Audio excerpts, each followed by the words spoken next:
ज्वालामुखी में घर। ज्वालापुर गांव में अधिकतर सूखा ही पड़ा रहता था। इस बात से ज्वालापुर गांव का मुखिया बहुत ही परेशान था। एक दिन वो अपने साथी बल्ली से बोला, बल्ली, आखिर ऐसा कब तक चलता रहेगा? हमारे गांव में ऐसे सूखा क्यों रहता है? समझ नहीं आता मुखिया जी। मुझे तो लगता है कि ये सब उस ज्वालामुखी की वजह से है।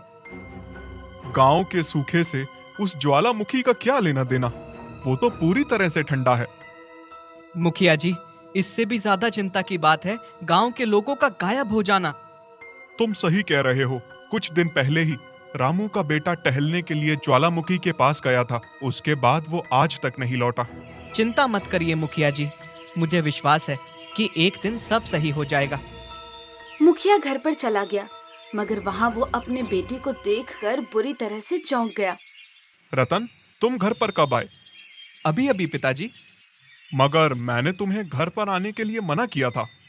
तभी मुखिया की बेटी चंदा मुखिया से बोली, ये क्या पिताजी, भैया इतने सालों बाद तो घर आए हैं, आपने खुश होने की बजाय मुंह लटका लिया।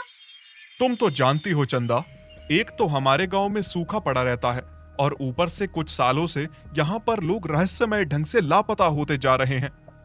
चिंता मत करिए पिताजी, जिस रहस्य का पता आप नहीं लगा पाए उस रहस्य का पता जरूर लगा कर रहूंगा मैं।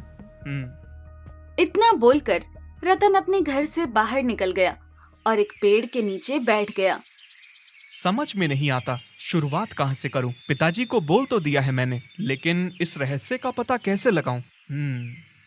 तभी रतन के दिमाग में ये ख्याल आया, मुझे अपने गांव के बूढ़े काका से मिलना चाहिए। रतन सीधे गांव के बुजुर्ग व्यक्ति बूढ़े काका के पास चला गया। बूढ़े काका रतन को देखकर खुश हो गए। रतन, तुम तो शहर में पढ़ते हो ना? हाँ काका। तुम्हें यहाँ पर नहीं आना चाहिए था रतन। अपने गांव में भुखमरी के अलावा रखा क्या है? और ऊपर से अपने गांव के वासी भी लापता हो रहे हैं। मुझे इस बात की चिंता शहर में खाई जाती थी काका। मैं अपने गांव से प्रेम करता हूँ और यही प्रेम मुझे यहाँ खींच लाया। तुम चाहते क्या हो? आप इस गांव के सबसे बुजुर्ग व्यक्ति हैं, इस गांव के बारे में कुछ तो बताइए। हो सकता है आप वो जानते हो जो कोई ना जानता हो। रतन की बात सुनकर बूढ़े काका रहस्यमयी अंदाज में मुस्कुराते हुए बोले, तुम्हें मुझसे भी बुजुर्ग औरत जमुना ताई से मिलना चाहिए, जो कि गांव के एकांत में रहना पसंद करती हैं। रतन सीधे जमुना ताई के पास चला गया। जमुना ताई रतन को देखकर बोली, तुम यहाँ पर क्यों आए हो बेटा? रतन ने अपने दिल की सारी बात उनके सामने रख दी। मुझे खुशी है कि तुम्हारे जैसा नौजवान जो गांव की चिंता करते हैं आज भी हमारे गांव में मौजूद हैं। तो मेरी मदद कीजिए ताई। तुम पहले व्यक्ति हो जो मदद करने के इरादे से आए हो। ईश्वर तुम्हें जरूर कामयाब करेगा। मेरी बात ध्यान से सुनो। गांव के पास के जंगल में जाकर तुम्हें एक सफेद रंग का पेड़ मिलेगा। तुम्हें उस पेड़ के नीचे खुदाई करनी है। तुम्हें सोने चांदी और हीरो से भरा बक्सा मिलेगा। तुम्हें उस बक्से को ज्वालामुखी के अंदर लेकर जाना है। जमुना ताई की बात सुनकर रतन बुरी तरह से चौंकते हुए बोला, लेकिन ज्वालामुखी के अंदर मैं कैसे जाऊंगा? और अगर चला भी गया तो फिर मैं कभी वापस नहीं आ पाऊंगा। चिंता मत करो, अगर तुम्हारा मन लालच से दूर है तो सब कुछ सही हो जाएगा। रतन ने वैसा ही किया। वो सीधा सफेद पेड़ के पास पहुंचा और खुदाई करके वो सोने चांदी और हीरो से भरा बक्सा निकाल लिया। इसमें तो इतना सोना चांदी और हीरे हैं कि मेरी 7 पुश्तें बैठकर खाएंगी, मगर मुझे अपने गांव वालों की मदद करनी है। रतन वो बक्सा लेकर सीधा ज्वालामुखी के अंदर कूद गया।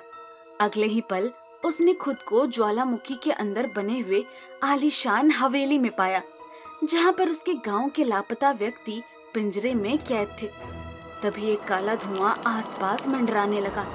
उस काले धुएं से एक सुंदर स्त्री निकलकर बाहर आकर रतन से बोली, तुम मन के सच्चे हो और लालच से दूर हो। आखिरकार तुम मेरी हवेली का सोना चांदी यहाँ पर ले ही आए। आप कौन हैं? मैं इस ज्वालामुखी की रानी ज्वाला हूँ। बरसों पहले तुम्हारे गांव के एक व्यक्ति को ज्वालामुखी के अंदर बने हुए इस हवेली का रहस्य पता लग गया था। वो रस्सी का सहारा लेकर वो हमारी हवेली के सोना चांदी निकाल गया और मैंने क्रोध में आकर पूरे गांव को श्राप दे दिया। तब से ही तुम्हारे गांव में सूखा पड़ने लगा और लोग लापता होकर मेरी हवेली में कैद होने लगे। लेकिन ये बक्सा तो मुझे सफेद पेड़ के नीचे गाड़ा हुआ मिला था। उस लालची व्यक्ति ने इस बक्से को इस सफेद पेड़ के नीचे गाड़ दिया था, मगर मेरे श्राप की वजह से वो भूल गया कि बक्सा उसने कहाँ गाड़ा है। इसके बारे में तुम्हारे गांव की महिला सिर्फ जमुना ताई ही जानती थी। समझ गया। और जमुना ताई ने मुझे इसलिए चुना क्योंकि मैं लालची नहीं था। अब मेरे गांव वासियों को आजाद कर दो और मेरे गांव को श्राप से मुक्त कर दो। सुंदर औरत ने मुस्कुराते हुए सभी लोगों को आजाद कर दिया और उस दिन के बाद ज्वालापुर गांव हरा भरा हो गया।